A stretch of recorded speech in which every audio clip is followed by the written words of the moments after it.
2000 रुपये के नोट को लेकर आया नया अपडेट, 2/3 से ज़्यादा हुई वापसी।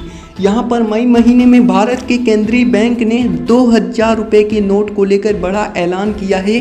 अब इस नोट को सर्कुलेशन से बाहर किया जा रहा है। लोग 30 सितंबर 2023 तक इस नोट को बैंक में जमा करवा सकते हैं। फिलहाल इस नोट को वैध रूप से इस्तेमाल किया जा सकता है।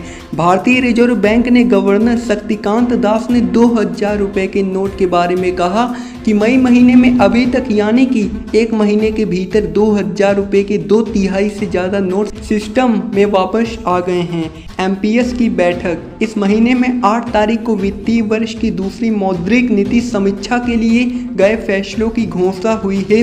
मौद्रिक नीति की घोषणा करते हुए दास ने कहा था कि 2000 रुपये के लगभग 1.8 लाख रुपए करोड़ तक के नोट अब सिस्टम में वापस आ गए हैं, जबकि ये नोट 31 मार्च तक मार्केट में लगभग 50% ही सर्कुलेशन में थे। इसमें लगभग 85% नोट जमा हो गए हैं, बाकी नोट अभी मार्केट में चल रहे हैं, यानी कि लोग अभी भी उन नोटों का संचालन किया जा रहा है।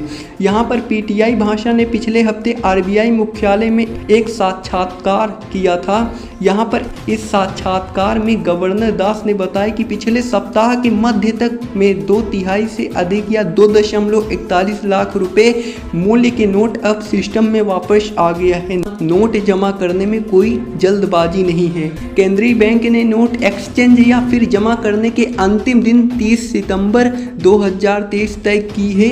लोग नोट को जमा करने में जल्दबाजी कर रहे हैं। इस पर दास ने कहा कि ये समय सीमा कोई पत्थर की लकीर नहीं है। लोगों को पैसा जमा करने या फिर एक्सचेंज करने के लिए जल्दबाजी करने की जरूरत नहीं है। रेपो रेट में हो सकता है बदलाव।